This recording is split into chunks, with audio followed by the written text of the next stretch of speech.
the best way to de-risk your law firm's marketing is to be known by as many people as humanly possible in your local market. And they always need to start by asking, who am I actually trying to target? Like, who is my actual core audience? And lawyers always get mad at me when I say this, but I'm going to say it again. The truth is, in life, you get paid more for who you are rather than what you do. We are never going to reduce our marketing budget because we want to help more lawyers, and it's impossible for us to help more law firm owners if we reduce our budget, therefore reduce the amount of lawyers we touch, and make an impact on.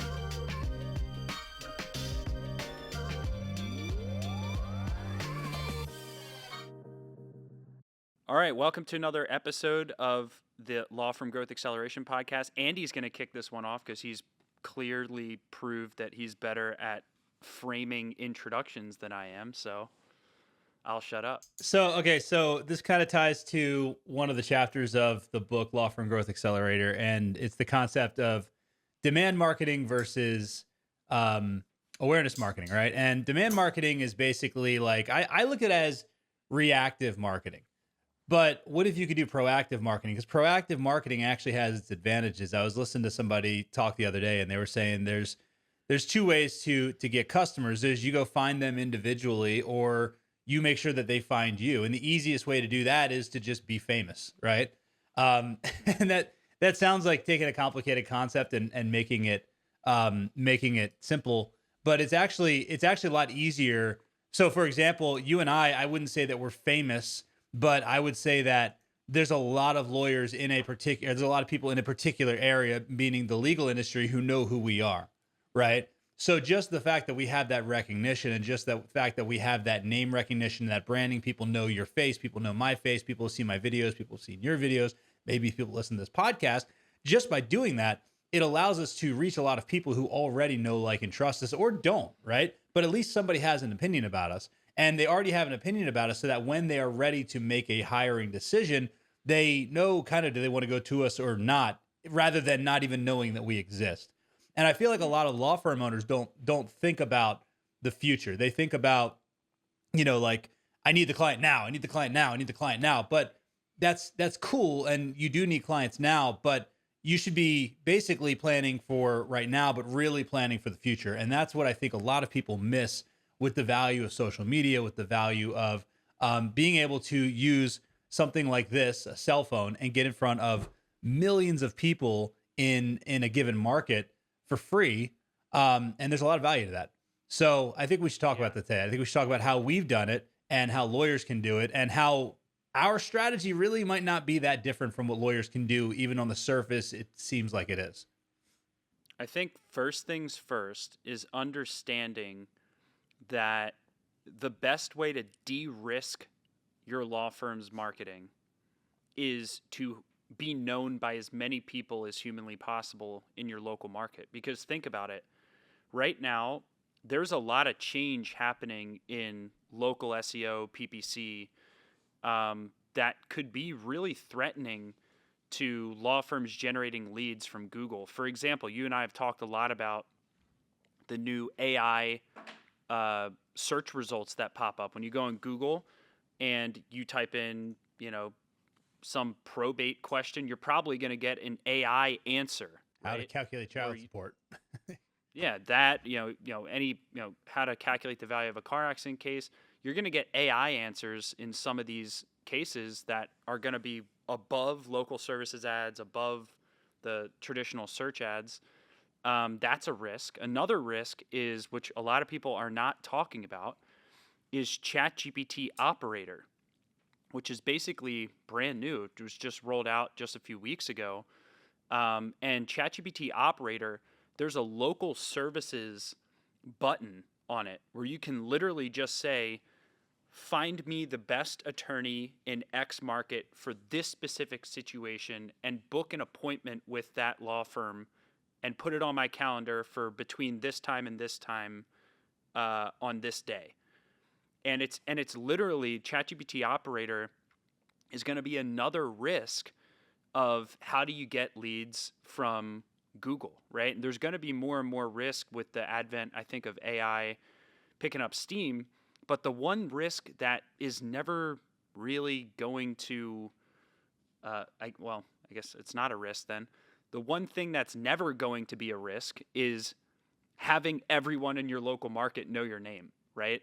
That is the ultimate leverage. Is if everybody in your local market knows your name, you're able to short circuit, you're basically able to skip the bottom of funnel where everyone's fighting. As you've always said, like 2% of people are ready to hire a law firm at any given point in time. And you're able to skip that just by being known by everyone. So I think the real question is, how do you get known by as many people as possible in your market? And then the second question is, within that, how do you get known by the people who are most likely to hire your law firm within your market? And it's an interesting balance. It's like, where do you invest your time and where do you invest your money? If you don't have money, then your only alternative is to invest time. Like, to your point, some of this stuff is free. Other stuff to generate attention on a mass scale is not free. And typically the things that aren't free are going to be more scalable. The things that you have to pay money for are going to be more scalable. They're going to be a more immediate return on investment, because you're going to get in front of people guaranteed faster than doing the organic game. So there's like tons of trade-offs here. And I think if you have money, you need to put advertising dollars behind your branding strategy as much as you possibly can.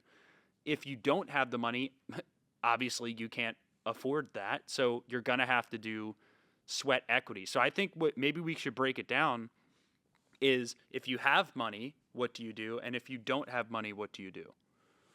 Well, I think that you have to go and like, I always, it's so funny because I swear I'm an introvert, and then I always go talk to people about their businesses all the time and offer unsolicited advice. And the interesting thing about growing any business, and it doesn't matter if it's a law firm, it doesn't matter what it is that the fundamentals are always the same. And I think that once you get the fundamentals right, then it's going to make it, whether you're doing free or paid, it makes it a lot easier. But a lot of times people start at step 3 and they really need to start at step 1. And they always need to start by asking, who am I actually trying to target? Like, who is my actual core audience? Because a lot of times people, when they create content, especially lawyers, is very generic. Like, 3 times, signs you need a car accident attorney and things like that. Right. But like, that doesn't resonate with anybody. So I think that the first thing you really have to stop and think about is, who are the actual people that I'm trying to communicate with, right? And the reason I say that is because whether you're going to do paid ads or do organic, that could determine which platform you're even using. So, okay, yeah. So the first thing you have to think about is like, who is it that we're actually talking to? Because if you're just making generic, boring content, like a lot of times I talk to lawyers and they're like, oh, I made 5 videos and they didn't work. I didn't get any clients from it. Well, first of all, you're not going to get clients from just 5 videos. Like, that's not. It's like going to the gym one time and saying I don't have a 6-pack and being frustrated and giving up. It's ridiculous to even think that it's going to work in one time, right? But the other time is that you have to really think about, put yourself in the shoes of the person that is actually going to be consuming the content. Like, what is it that they need? What is going to be helpful to them? What's going to be beneficial to them? And lawyers think very much after the fact, meaning there was typically an event, and then once that event happens, the person needs a lawyer, right? But I think that it's more beneficial to look before the fact. What are the things that people are thinking about your ideal clients before they even need a lawyer? So let me give you an example. We have a client, he's a personal injury attorney, and he wanted to get motorcycle accident cases. That was kind of the area he wanted to focus in on, right? So he started creating content that was specifically talking to motorcycle riders, because who gets in motorcycle accidents? People that ride motorcycles, right? Makes a lot of sense. But he originally started by creating content. Okay, after a motorcycle accident, here's what you do. And here's how motorcycle insurance, or here's how insurance companies screw motorcycle accident victims. And here's when you need a lawyer and all those types of things, right? So I said to him, I says to the guy, so I was like, you got to think about this. How many people ride a motorcycle right now? And he's like, in Georgia, there's, 500,000 people, right? How many have been into an accident at this present moment need a lawyer? right? That they're actually in market for a lawyer right now. He's like, I don't know, maybe 200, right? Or whatever it is. It's a very small percentage. I mean, it's a percentage of a percent, right? So it's like, well, wouldn't it make sense to create content that appeals to all 500,000 motorcycle riders so that you don't have to go hunting for this needle in the haystack and finding the one that actually got into the accident and needs an attorney and has not hired an attorney and has a case and has, the other driver didn't have uninsured motorist coverage? Or what if you just create content that appeals to everybody? And then you can become the go-to motorcycle accident attorney, and then you're famous in that niche. And I say famous, I don't mean famous like Kim Kardashian famous, but you're well known in that niche, so that when any of those 500,000 people get into a motorcycle accident, there's no question of who they're going to call. They're going to call the guy that they already trust. And the way that you do that is by thinking about, first of all, who is it that I'm serving, right? And the second is, what are the people who do not yet need my services and may never ever need my services? What do they care about? So if you haven't been in a motorcycle accident, just keep going on this, like, you don't want to think about getting into a motorcycle accident. You don't care about what to do after a motorcycle accident. What you're actually interested in is, how do I avoid an accident? What are the most common types of motorcycle accidents? What's the right safety gear? What are interesting laws for motorcycle riders or bikers, right? And like things like that. So he started creating content that spoke to people before the incident, right? And it was stuff that people actually cared about. And what happened was he started getting really, really well known because now he's creating content that people actually give a crap about. That's the thing, is that you got to remember, just because you're a lawyer and just because you have a camera rolling does not entitle you to views. And I had to remember this as well. Like that's one of the things that I had to go through. I'm sure, Bill, you had to go through it as well when you first started. It's that this isn't about us. This isn't about what we care about. When we shift the focus from us and we shift the focus to them, and we think about, first of all, who are they? And second of all, what do they actually care about? And what do they actually give a crap enough about to sit down and watch? Because although your content's free, they're still paying with their attention, right? Because they'll swipe away like that. So you always have to go back to the fundamentals. And then once you know who your audience is, then you can decide where do I want to capture them? Are they on Facebook? Are they on Instagram? Are they on are they listeners of Rush Limbaugh? You know what I mean? Like, well, actually, Rush Limbaugh's dead, isn't he? Are they listeners of conservative talk radio? Are they watching Rachel Maddow? Like, what are they doing, right? And then you can then start putting information in front of them, and you can start getting in front of them and providing meaningful information that they actually care about. When you do that, that's when it becomes really, really easy, and your content game actually starts to work. And that's really been my experience. And do you know of any time that, like, where have you seen that in action? Well, I think as I'm thinking of what you're saying, it's funny to me how literally just showing up is like the most important factor of everything you're saying. Because think about it like this: the big billboard, TV, radio, advertising attorneys, do they provide this niche specific value to people? Like, no, they just spend more than other people, and they force feed basically sales pitches in front of their local markets so much through billboards with the cheesy smiling photos and just like, call injured, call blah, blah, blah, blah, blah, blah. Like, and so if these big spenders can make it work without knowing any of the brilliant techniques you just broke down with the motorcycle rider niche example, if they can make it work just through sheer frequency of just like constantly being everywhere with literal sales pitches, I just want to like lower the bar for our listeners. And like, yeah, you can work your way up to what Andy is saying, like getting really brilliant with like the niche that you target. And you're probably going to discover that through massive action and constantly showing up. Because if those big spenders can make it work with the crappiest messaging ever, then you're for damn sure you can make it work just by providing a little bit more value. And don't be so hard on yourself that you have to be so perfect and get this brilliant strategy, because 99.99999% of lawyers aren't even showing up at all. They're just, crossing their fingers, hoping that, what do you call it? They practice door law, right? Yeah, they take everything that walks through the door. Right. So just hoping that Y- please somebody You hire know, my law you know, firm, you know something else that's interesting is that, and I was thinking about this, right? I think that the reason that a lot of the big brands succeed, because we talk about, a lot of people say that they don't want to hire Morgan and Morgan for the personal injury case because there's just going to be another number, right? Or some of these really big attorneys that it's clear they just spend a ton of money, right? But I was thinking about branding, and branding almost guarantees that it's almost like when you hire a big brand, they're basically saying you're basically guaranteeing not that they're going to be the best, but that they're going to be a level of not bad, right? Because think about this. When you buy like a pair of like Nike shoes or something like that, like, do you really think that Nike tennis shoes, do you actually go into the store expecting that Nike shoes are going to be the best shoes ever?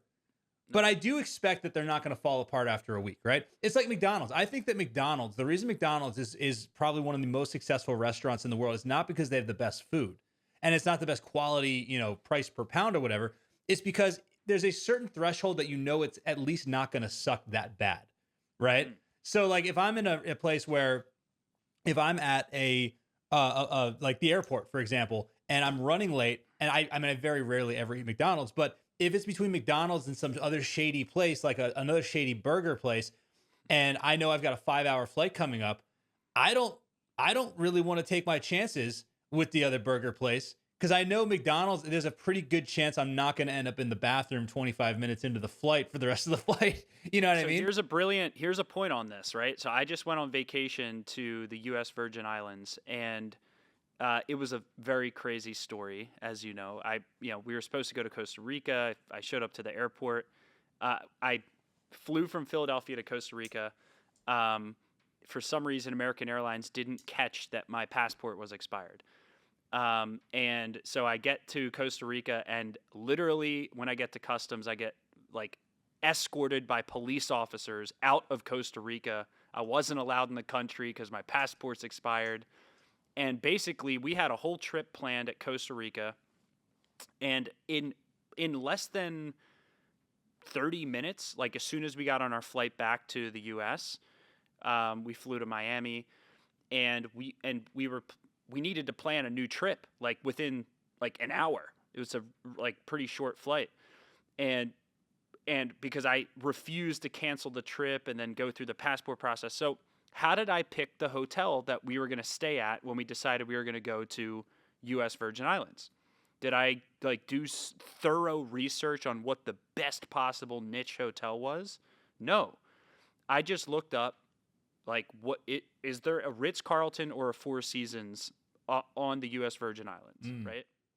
And then within seconds, I found out that there was a Ritz-Carlton, not a Four Seasons. And I just said, okay, we're going to go to the Ritz-Carlton because I know they pick, most times pretty damn good locations. I'm going to get pretty damn good service. And guess what? After we booked the Ritz-Carlton, it was 100% the right decision. But then we found out about this resort called Livongo, which is on a private island.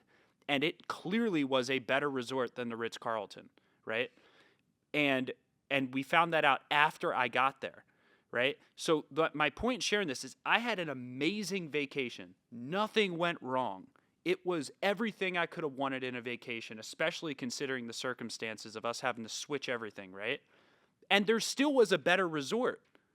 And I just didn't have time to hunt down and find that resort. I had to make a fast decision and when most people are in an emergency need to hire That's actually a great lawyer. point. You had to do it right then. Hiring a lawyer is like calling 911 in most cases. Yeah, that's a great point. So you went with the brand that you knew over and over and over. Have you ever stayed at Ritz-Carlton before? Yeah. And there were times where it was like 80% awesome, 20% meh. Like the Ritz-Carltons I don't like are the ones that have casinos in them. Mm-hmm. But I didn't have time to sift through that. And like, I think you just called out a brilliant point. I just happened to live that point last week, which is funny, right? But like, I've never heard it put the way that you put it. Is people hire the most known business and or law firm because it's really a risk management system. If somebody is that prevalent psychologically, whether it's true or not, psychologically, my purchase decision is based on the fact that it's less likely that this is going to be a no-name shyster that rips me off. It's just a Right. little, it's significantly less likely, right? And I think the point that you're raising is like, you just got, like, this proves the point to me that you literally just have to show up. Part of the reason the Ritz-Carlton is more successful than 90% of other hotels is because they show up more. They have more locations, right? Like, it's so simple. Like, when you look at the most successful gas stations, like, could a one location gas station be the most successful gas station? Like, could a one location Exxon, if it had one location in the United States? No, there's no chance, because it's not showing up. It's not Yeah. even, you can't buy from them from enough places. Yeah, yeah. Well, So, even like 7-Eleven. Like there's a 7-Eleven on every corner. And you know what's very interesting is that I don't expect 7-Eleven to be this like this I don't expect walking into a Whole Foods when it's a 7-Eleven, right? Yeah. Quite the opposite, right? But I do know that when I go into a 7-Eleven, there's going to be a minimum standard that's going to be met. And as long as it doesn't go below that minimum standard, I'm okay. You know what I mean? Like I know when I go into a 7-Eleven, okay, so you know the gas stations that they have the bulletproof glass, and like it's all foggy, you can't even see the guy through the bulletproof glass, and like it's just like, you know, it's just like I know I'm not getting that when I walk into a 7-Eleven. So I'm good, Yeah. right? Do I expect but you know what's funny is that I was in Florida.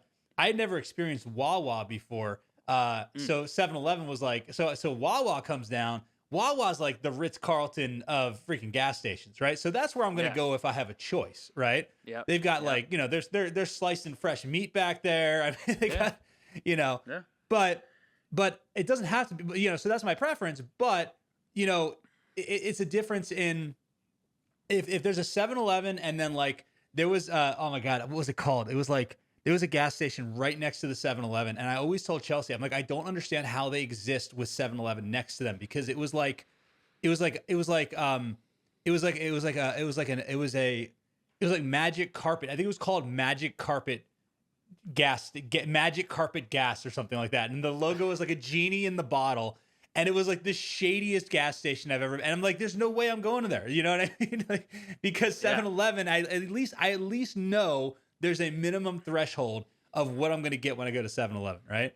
Yeah. So I feel and- like yeah. if like attorneys were to just kill their ego, and like this, like, just think of all the brands we're mentioning, you know, minus Ritz-Carlton, but like 7-Eleven, Wawa, most lawyers, like when we've said we want you to create a franchisable law firm, right, which was a concept that was made famous in Michael Gerber, who you and I have interviewed multiple times in his book E-Myth Revisited. He talks about creating a franchise prototype, right? And when we say that to attorneys, they're like, I don't want to franchise McDonald's, you know, I don't want to, you know, I don't want to franchise my law firm. I'm a professional, right?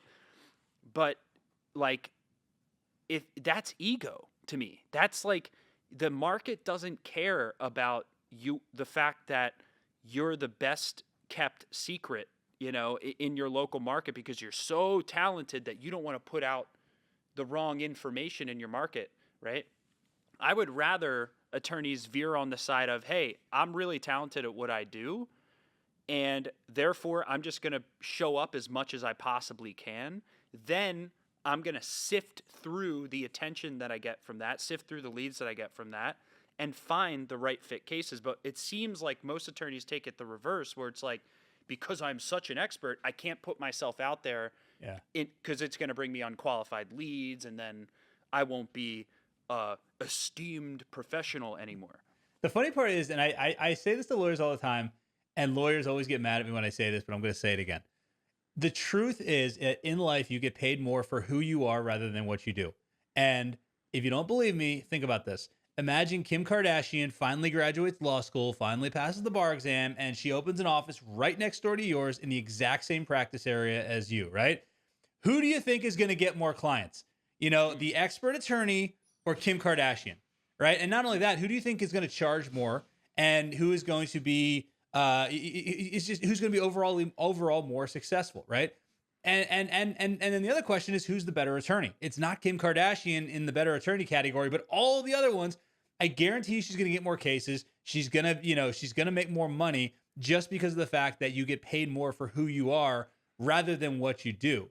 And the crazy part is that it shouldn't be like this, but unfortunately, the world just is what it is. The more that you're paid for who you are, the more you're paid, right? So a lot of times lawyers want to like lean on like, oh, I'm a board certified specialist and that's why you should hire me. But the truth is that money doesn't follow logic, right? Logically, yes, you should get way more cases than, who's a really famous attorney right now that's, yeah, most personal injury attorneys are probably better attorneys than John Morgan, right?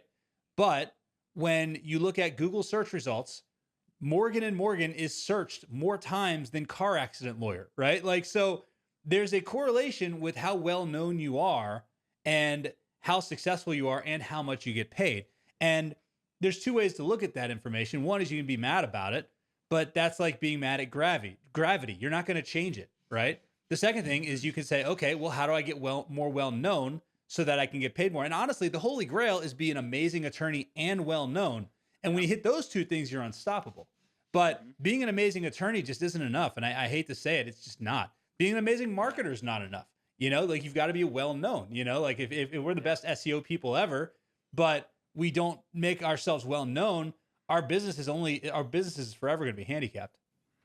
Yeah. And I think as we kind of probe into like, where do you spend time and money to take the principles we're talking about, show up frequently, the defined demographic profile stuff you're talking about, using that motorcycle rider example, how do you take that and how do you pour intensity behind it? And I really think like the first concept that people have to really absorb and do your own research on this, like look up Alexa site traffic, like just go on Google and type in what are the highest traffic websites in the world right now, today, right?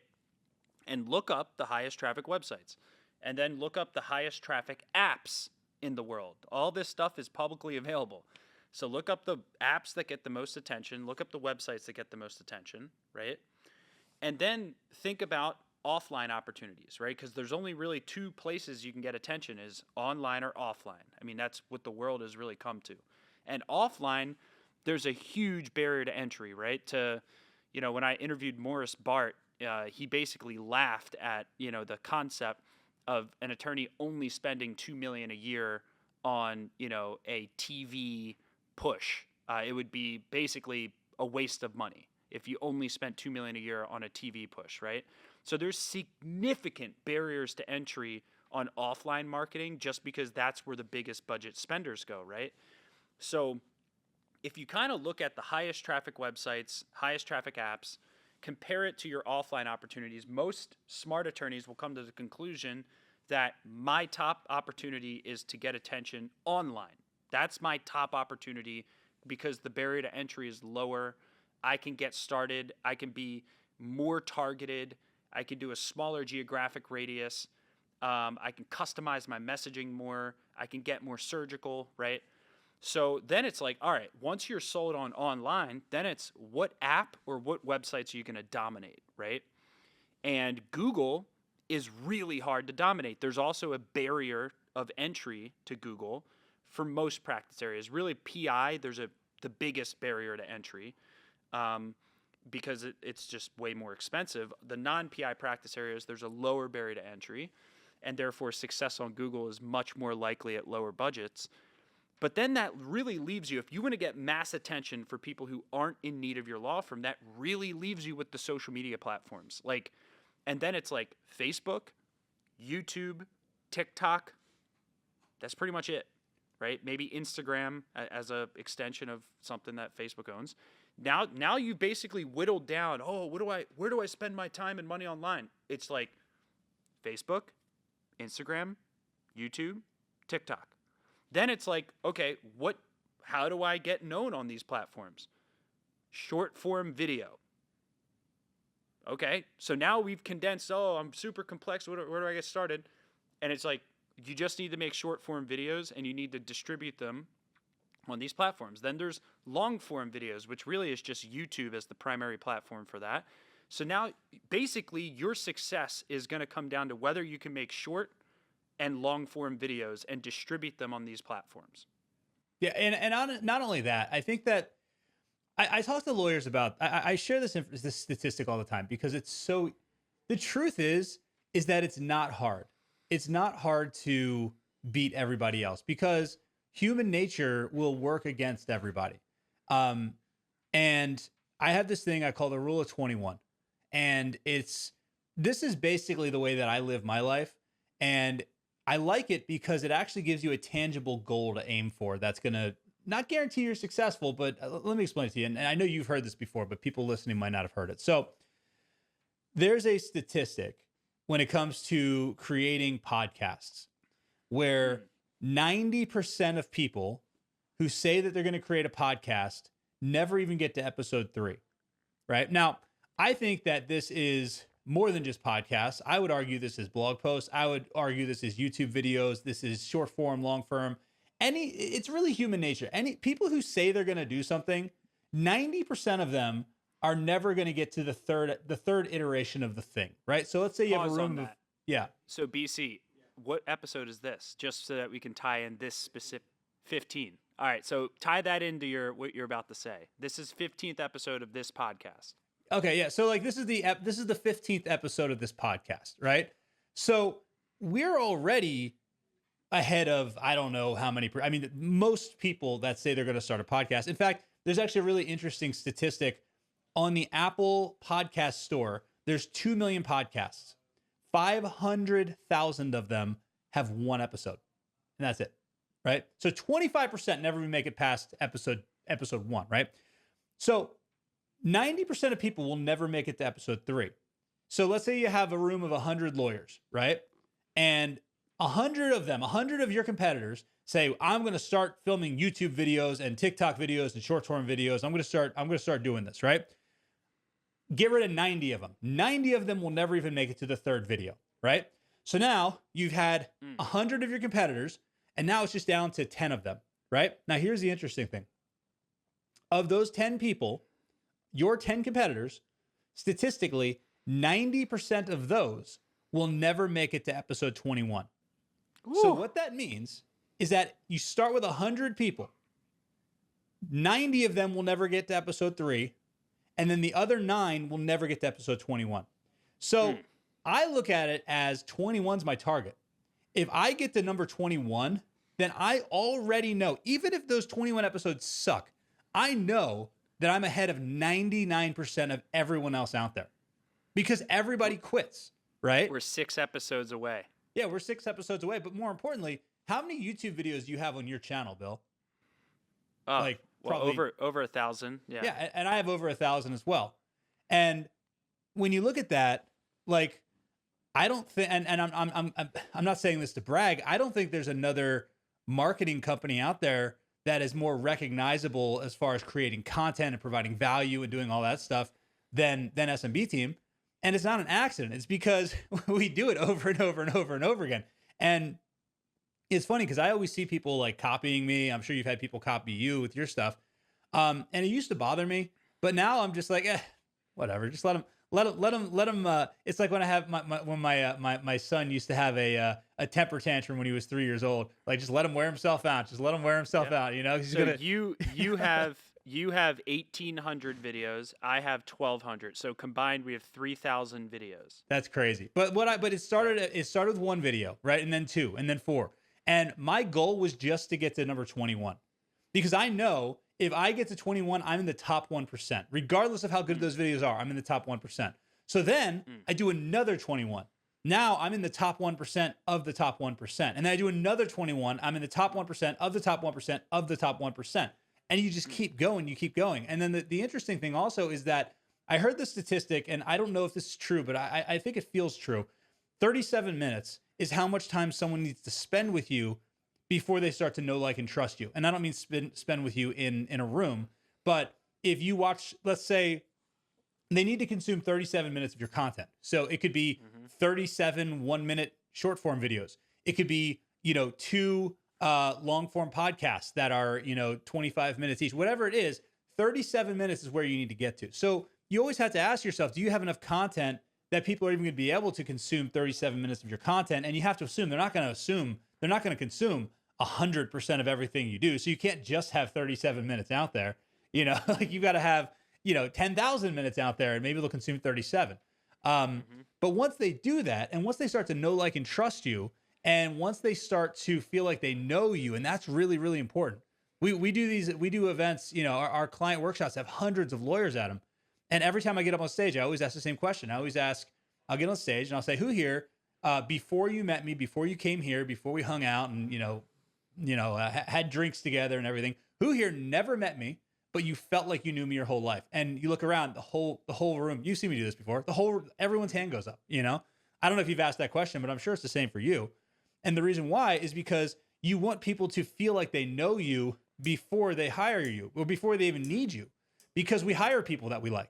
We go to people that we like for advice and that we know. It's like if you need an accountant and your brother-in-law is an accountant, he's competent, you're not going to go to Google and search accountants. You're going to go to your brother-in-law and you're going to be like, hey, I need help with my taxes. Yeah, it's frequency is so vitally important if you want to be in the top 1% of 1% of 1%. And this is why the barrier to entry for offline marketing is money. The barrier to entry for online marketing and being known is consistency, which is way cheaper. I mean, that's way cheaper. But I do want to talk about the money side, because the money side is often most lawyers who want to grow their firms underspend in accordance with their goals, like dramatically. And most people haven't done, as we talk about in the book, the 20-40-10 math, which is one of the first formulas we kind of break down in the book, is taking your revenue growth goal, multiplying by 20%, and that is your marketing budget, right? Is taking that future growth goal and multiplying it by 20%. And most people, are not spending 20%, let alone of their future revenues. Most people aren't spending 20% of their current revenues. They're spending around 5% of their current revenues on sales and marketing. And it's just harder and a longer process to get known if you don't spend money. I know for us, that is our insurance policy as a company, is we're just going to be able to outspend most of our competitors online. And that's partially because of, the consistency that we've made a commitment to each other that we are never going to reduce our marketing budget, because we want to help more lawyers, and it's impossible for us to help more law firm owners if we reduce our budget, therefore reduce the amount of lawyers we touch, and make an impact on. And I think that if most lawyers were to just do something like this, now hear me out on this, I want to hear your thoughts on it. But it's been kind of a curious thought I've had recently, which is like, if a lawyer were to put a 10-mile geo radius around their office on Facebook ads, right? Literally just a 10-mile radius around their office. That's it. One video ad. The video ad is just a little bit better than the billboard advertising, TV advertiser attorney in your local market. Little bit better, little bit more valuable, right? Just a 10-mile radius, and you put money, let's say good amount of money, 10 grand a month, 15 grand a month behind this one ad for 5 years. And never reduce the budget ever, right? Do you think that they would get something from that over time? I think they would get something. I mean, so I think that the moral is that something is better than nothing, right? It's not as efficient as it could be, but it's definitely, you really can't hear that. There's like sawing happening next door. Yeah. So something is definitely better than nothing. However, I do think that, the person who does something is always going to outperform the one who does nothing. But there's some other ways that you can basically make the two go hand in hand to make something be something really, really successful.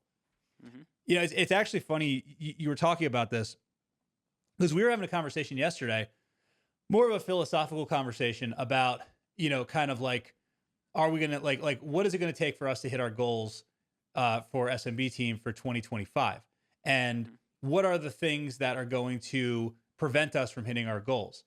And the interesting conversation is that the only thing that we determine that's going to stop us from hitting our goals is things that are outside of our control and also detrimental. So, Hmm. like major events, like we were talking about, like, a civil war or Hmm.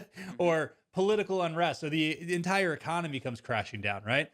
But us not being able to generate leads and us not being able to get clients was not even part of the discussion. It wasn't even, I don't even think it crossed our minds, Hmm. because what's funny is that it's almost counterproductive. It's like when you spend that much money, it's, I think you maybe you use the word insurance policy, but it's almost an insurance policy that you're always going to be getting, that you're always going to be having people finding you. And as long as you're Hmm. findable and you're putting content out there that is serving people, our core value is give more than you capture.